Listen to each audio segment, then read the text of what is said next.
The night the truth began to breathe was heavy and slow. Dark clouds rested on the sky like watching spirits. The moon hid behind them, afraid to see what was coming. In the ancient village of Oluwand, drums sounded far away. Boom, boom, boom. They were not drums of celebration. They were warning drums. In a large compound built from red earth and old stones lived Abini, a black woman known for her calm spirit and gentle strength. Her skin shone like polished ebony under firelight. Her eyes carried silence, the kind that hides deep pain. She was the wife of Kola, a respected trader who traveled between riverlands and mountain markets. Abini had not always been quiet. Before marriage, she laughed loudly. She sang while pounding yam. She danced when the moon was full. But marriage changed her world. Not because she stopped loving, but because she loved too deeply. That night, Abini sat alone near the fire. The flames danced like restless spirits. The wind whispered through palm leaves, carrying voices only the ancestors could understand. Kola was not home. Again. Abini held a carved wooden box close to her chest. Inside it was a smooth black card. It was not just money. It was power. It was her inheritance from her late father, Chief Adekunle, a wise elder who once ruled 3 trading routes. Before he joined the ancestors, he placed the black card in Abini's hands. "This is your shield," he said. "Use it only when your spirit is in danger." Abini trusted only one person with its secret. Her husband. She believed marriage was a sacred rope. Once tied, it must never be cut. She believed respect would protect her. She was wrong. Earlier that day, something strange happened. Abini had gone to the river to wash clothes. The water was cool and clear. Birds sang above her. As she bent near the water, she heard women whispering behind tall reeds. She does not know. The black card paid for the gold. The mother gave it freely. Abini froze. Her heart beat like a trap drum. She stayed silent, listening. The mistress laughed, one woman said. She said the card had no limit. And the mother-in-law smiled like a hyena. Abini's hands shook. The river no longer felt cool. It felt like ice. She did not confront them. She returned home with slow steps. Her shadow followed her, long and broken. Now, as she sat by the fire, the truth burned hotter than the flames. Her mother-in-law, Mama Sade, was a powerful woman in the village. Her tongue was sweet, but her heart was sharp. She ruled Kola's family with iron words and hidden smiles. From the first day Abini entered the marriage, Mama Sade watched her like a hawk watches a wounded goat.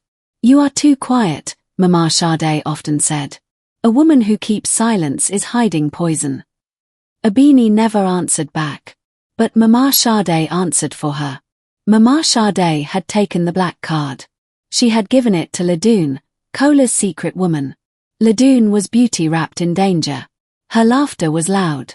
Her clothes bright. She danced in public without shame. She wore gold bangles bought with another woman's tears. And Kola watched and said nothing. The wind grew stronger. Firewood cracked loudly. Abini stood up slowly. She walked to the ancestral shrine behind the compound. Old masks hung on the wall. Cowrie shells rested in bowls. The air smelled of earth, palm oil, and old prayers. She knelt. "Ancestors," she whispered, her voice shaking. "I kept peace. I kept respect. I kept silence." A cold breeze touched her neck. She continued, tears falling to the soil. "My mother-in-law opened my home to betrayal. My husband opened his heart to another woman. And my inheritance feeds my own shame." The shrine candles flickered violently. Somewhere in the distance, an owl cried. Once. Twice. Abini felt it then. Something woke up inside her. Not anger. Not madness. But clarity. She remembered her father's words. When kindness is mistaken for weakness, the spirits allow justice. Footsteps approached. Mama Sade appeared from the shadows, her wrapper tight around her waist, her eyes sharp as thorns. "You talk to spirits too much," Mama Sade said calmly. "They do not feed children." Abini stood up slowly and faced her. You spent what was not yours, Abini said softly. Mama Sade smiled. A wife's wealth belongs to her husband's house. Abini's lips trembled, but not in fear. The ancestors heard everything, Abini replied. Mama Sade laughed, dry and loud. Ancestors, she mocked. Power is for those who take it. She turned and walked away. The drums in the distance stopped suddenly. Silence fell like a curse. Abini looked at the sky.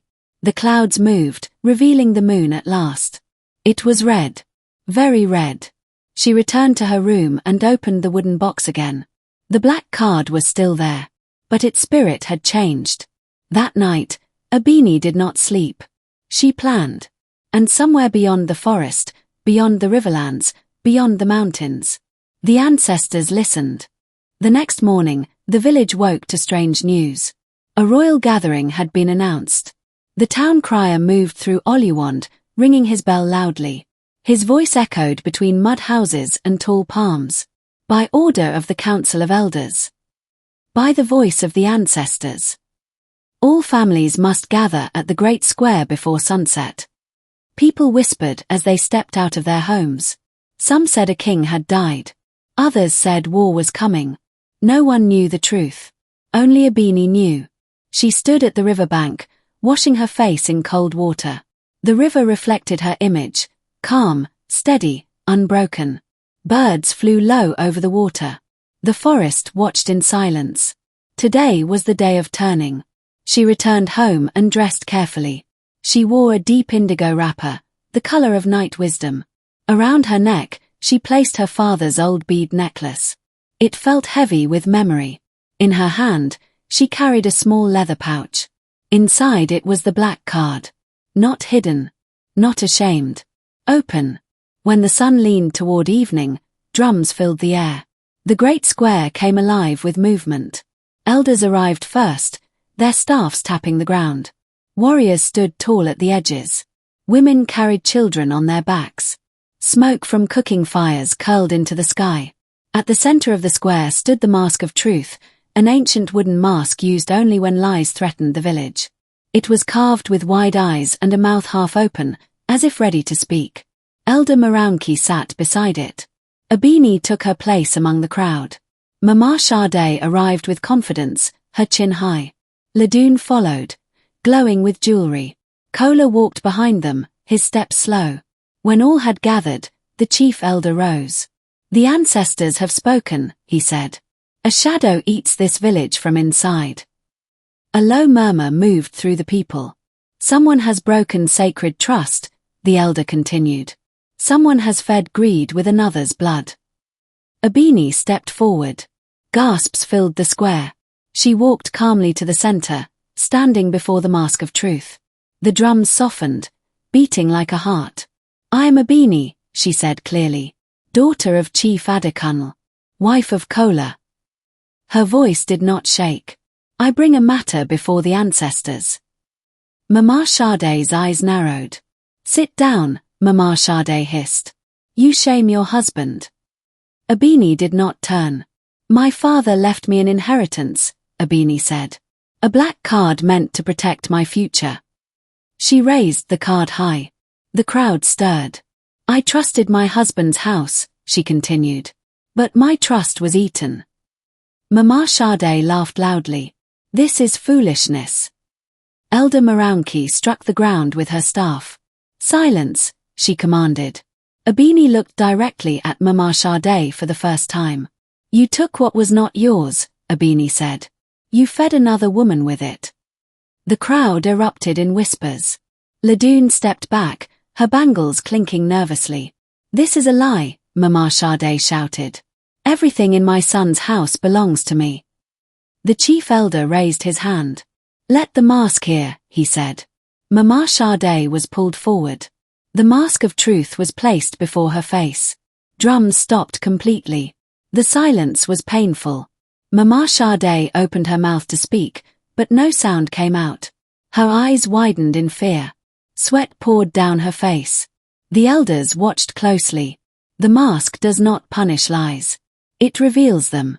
Mama Sade fell to her knees. I took it, she cried suddenly. I gave it to Ladun. I wanted my son to be happy. A shock wave passed through the crowd. Ladun screamed. You promised. Kola covered his face with his hands. The chief elder spoke slowly. Greed has spoken.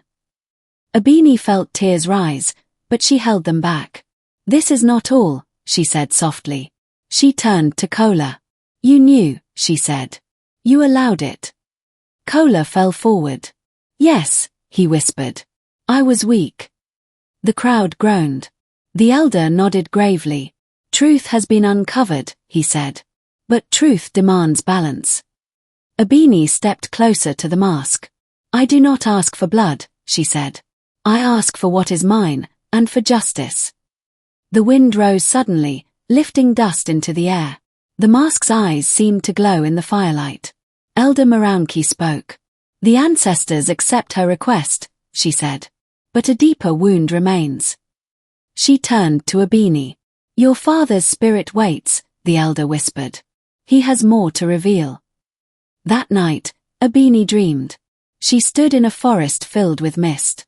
Drums beat softly. Her father appeared, wearing white. My daughter, he said. Justice has begun, but the real battle is ahead. Abini reached out. What must I do? She asked. Her father's voice echoed. To take what is yours, you must face the heart of betrayal. Abini woke before dawn, her heart pounding. She knew now. The mask had spoken. But the war was not over. The village did not sleep after the truth was revealed. Fires burned late into the night. Elders whispered in circles. Women spoke in low voices. Men argued under the stars. Oliwand had tasted truth, and it was bitter. Abini sat alone in her room, the air thick with smoke and memory. The black card lay on a small mat before her.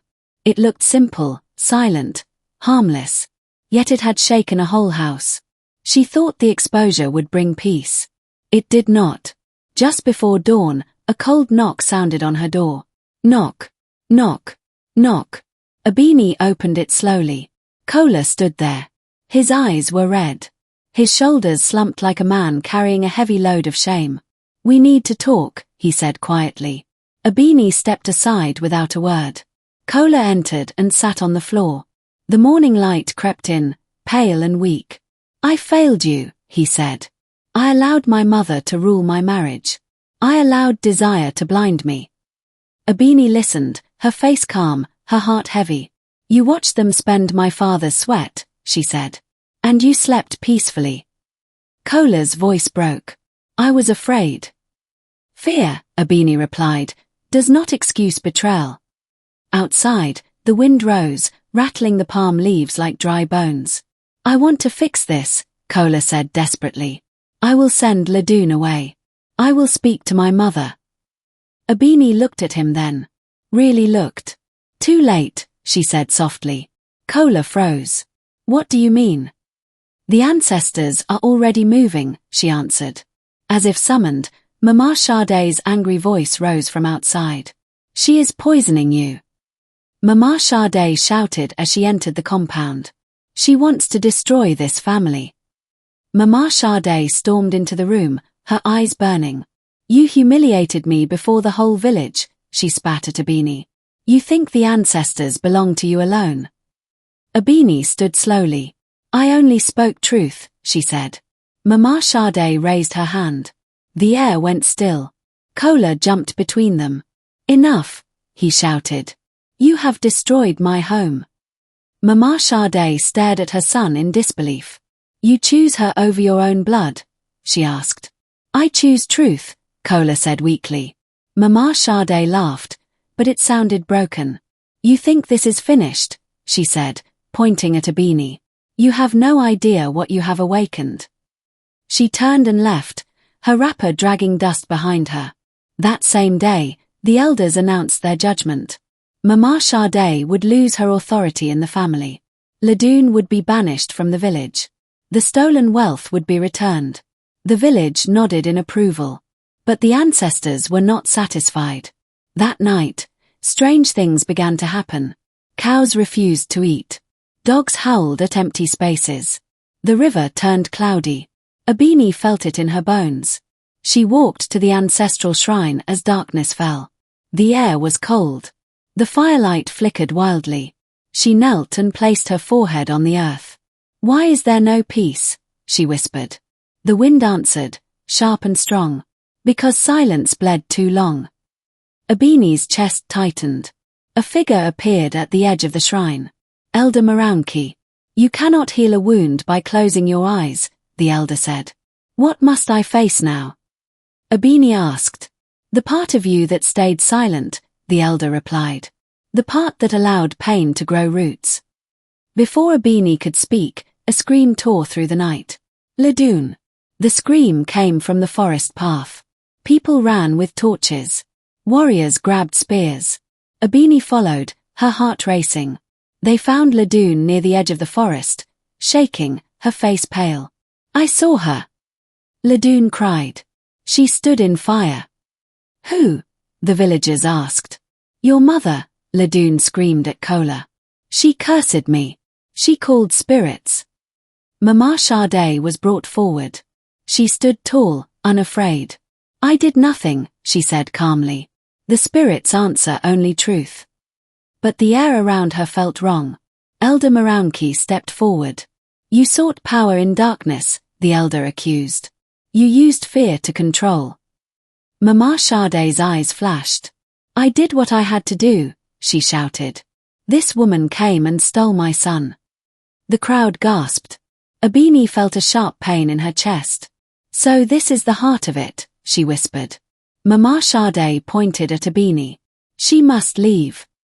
Mama Sade screamed. "Or this village will burn." Silence followed. All eyes turned to Abini. The drums began again, slow and heavy. Boom, boom, boom. Abini stepped forward. "I will not run," she said clearly. "I will not bleed in silence anymore." The wind howled. The fire torches flared. Elder Moraunki nodded slowly. "Then prepare," the elder said. "Because the final test is coming." Thunder rolled across the sky. The ancestors were no longer whispering. They were shouting. The sky cracked open at dawn. Thunder rolled across Oluwand like a drum beaten by angry hands. Dark clouds swallowed the sun. The air smelled of rain, ash, and something ancient. This was no ordinary day. Abini stood at the center of the compound, barefoot on cold earth. Her wrapper clung to her legs as wind pulled at it. Around her neck, her father's beads felt warm, almost alive. The elders had called for a final cleansing. When family blood invites darkness, the ancestors demand balance. The great ritual ground near the old mountain was chosen. It was a place where kings were crowned and traitors were judged. No lies could survive there. Villagers gathered in silence. Drums beat slow and deep. Warriors stood guard. Smoke from burning herbs filled the air, stinging eyes and spirits alike. At the center stood a large fire pit. Abini was led forward. Mama Sade stood on the opposite side, her face hard, her eyes wild. Kola knelt behind her, broken and unsure. Ladun had been bound with rope, her beauty gone, fear carved into her face. Elder Moraunki raised her staff. "This fire does not burn flesh," she announced. "It burns lies." The wind circled the ground, lifting dust and ash into spirals. The mountain above them seemed to watch. Abini stepped forward first. "I speak with clean hands," she said. "I bring no curse, only truth." She placed the black card into the fire pit. Gasps filled the air. Flames rose but did not touch it. The elders murmured. Mama Sade laughed loudly. "You are foolish," she said. "You throw away power." Abini turned calmly. "Power that is stolen brings destruction," she replied. Then Mama Sade was called forward. She hesitated, then walked with pride. "I protected my son," Mama Sade declared. "I did what any mother would do." Elder Moraunki looked at her sharply. "Did you protect him?" the elder asked. "Or did you protect control?" Mama Sade opened her mouth to answer. Fire leaped. The flames twisted, rising high. Smoke formed shapes, faces of ancestors, eyes glowing with judgment. Mama Sade screamed. I wanted respect, she cried. I wanted to remain powerful. The fire roared. Ladune began to wail. Kola collapsed, sobbing. The truth poured out like blood. Mama Sade fell to her knees. I was afraid to be forgotten, she whispered. The flames softened. Elder Moranki turned to Kola. You watched betrayal grow, the elder said. What do you offer? Kola crawled forward. I offer myself, he said. I release control. I release silence. He placed his forehead to the ground. The wind shifted. Then the elders turned to Abini. This fire demands choice, Elder Moranki said. Do you claim your marriage or your spirit? The drums stopped. Abini's heart pounded. The world seemed to hold its breath. She looked at Kola. A man she once loved deeply. A man who chose fear over her. She looked at Mama Sade. A woman ruled by hunger for power. She looked at Ladune. A woman used as a weapon. Then she looked inward. I choose my spirit, Abini said. The fire blazed brightly. A great cry rose from the mountain. The ancestors had answered. The black card rose from the fire, untouched, glowing faintly. It floated briefly, then dropped back into the pit. Elder Moranki smiled sadly. The ancestors have spoken, she said. What is yours returns to you, but not in the same form. The fire died suddenly. Rain fell hard and fast, hissing against hot earth. Mama Sade collapsed, unconscious. Ladune's ropes loosened and fell away. Kola cried openly. Abini stood tall, rain washing her face like rebirth. She felt lighter. But the cost was heavy. The ritual was over. The climax had passed. Yet something had ended forever. The rain washed Oluwand clean. For 3 days and 3 nights, water fell from the sky. It filled broken paths, softened hard soil, and cooled angry spirits. When the rain finally stopped, the village looked new, yet nothing was the same. Abini stood at the edge of the river at sunrise. Mist floated over the water like breath from the ancestors. Birds returned to the trees. The wind no longer shouted. It whispered. Peace had come. But peace did not mean everything was repaired. Mama Sade survived the ritual, but she did not return to power. Her back bent, her voice softened, her eyes no longer sharp. She moved to a small hut near the forest, living quietly, speaking little. The village elders said the fire had burned her hunger, leaving only regret. Ladune left Oluwand at dawn on the 4th day. No drums followed her. No curses chased her. She walked alone down the long road, stripped of gold, stripped of pride. The ancestors had judged her role, and mercy had followed truth. Kola changed. Or perhaps, he finally revealed who he truly was. He came to Abini on the 7th day, holding the black card with both hands. His head was bowed. His voice was low. I return what was always yours, he said. Abini took the card slowly. She looked at it for a long time. Then she closed the wooden box and tied it with cloth.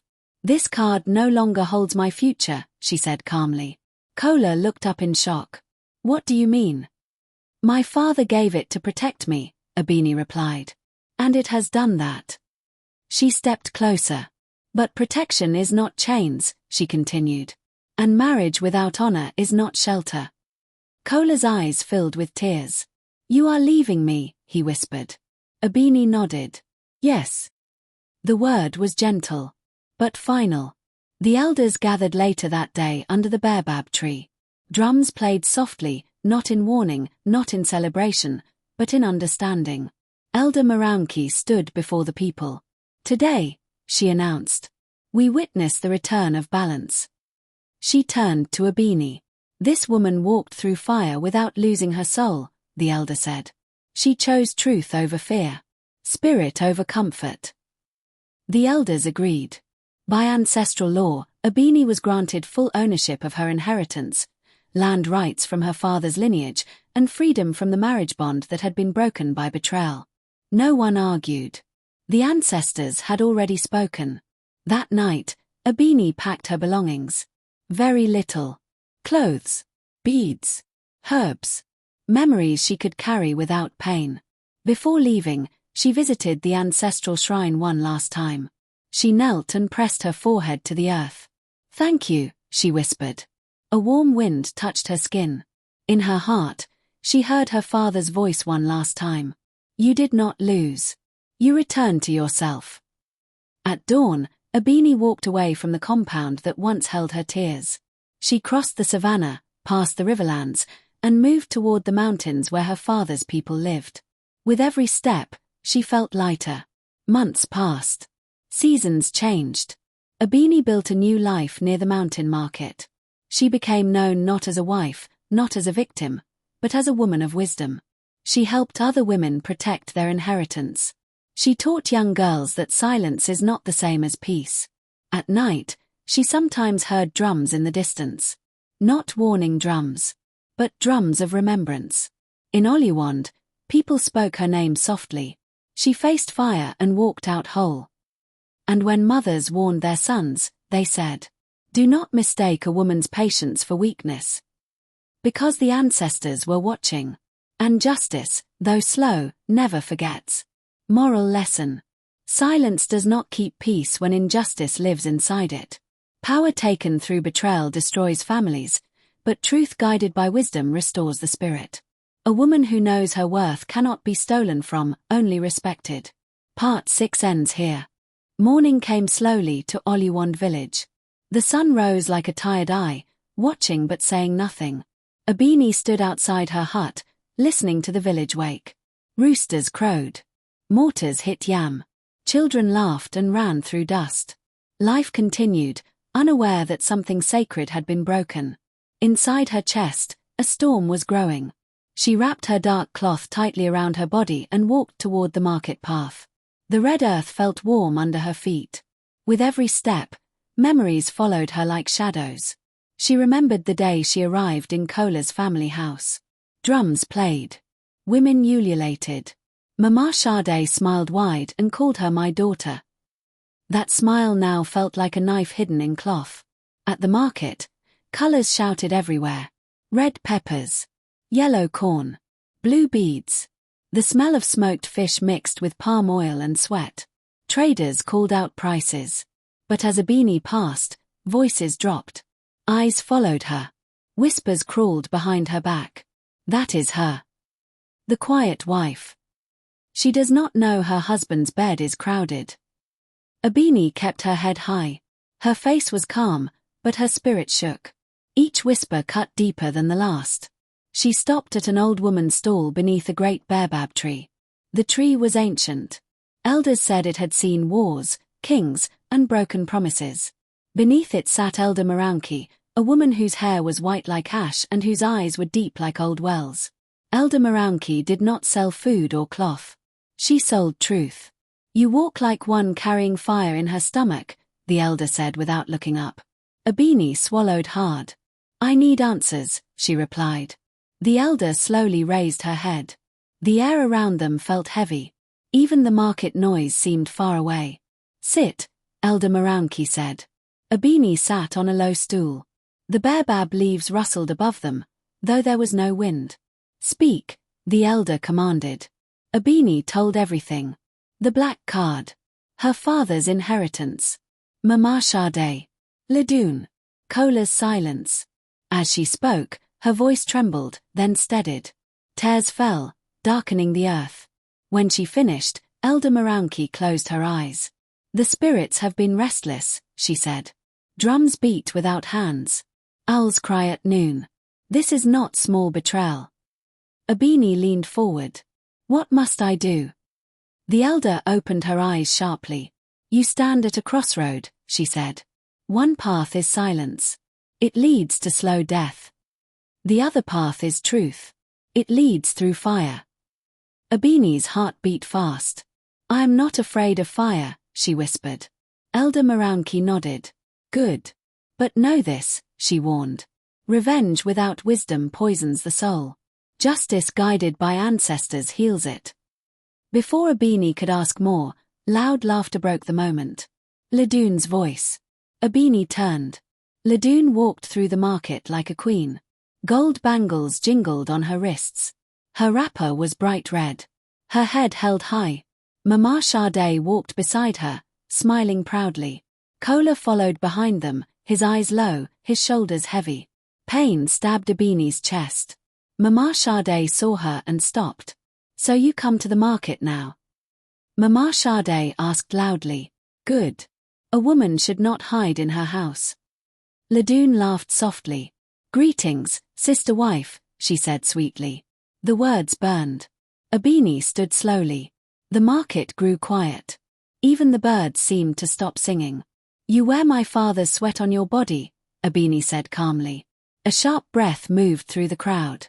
Ladune's smile froze. Mama Sade stepped forward. "Watch your mouth," Mama Sade warned. "Everything in this house belongs to my son." Abini's eyes did not move. "The ancestors do not agree," she said. Mama Sade laughed again. "Ancestors do not buy gold." Kola finally looked up. His eyes met Abini's. For a moment, guilt passed like a shadow across his face. But he said nothing. That silence was louder than drums. Abini turned away. She walked back toward the baobab tree. Elder Moranki watched her carefully. "They have chosen their path," the elder said. "Now you must choose yours." As the sun climbed higher, clouds gathered suddenly. Thunder rolled across the sky, though it was not the rainy season. That night, Abini returned home early. She cleaned her room carefully. She washed her hands with herbs. She lit a small fire and placed the black card before her. The firelight danced on the walls, forming shapes like faces. She spoke softly. "Father, ancestors, I ask for guidance." The wind entered the room, gentle but firm. The fire grew brighter without more wood. A voice came, not loud, not soft, but clear inside her spirit. "What is taken in darkness must be returned in light." Abini's eyes widened. She understood. This was not about shouting. Not about fighting. Not about blood. This was about exposure. Outside, drums began again. Slow. Steady. Powerful. Boom, boom, boom. Mama Sade stirred in her sleep. Ladune felt uneasy and did not know why.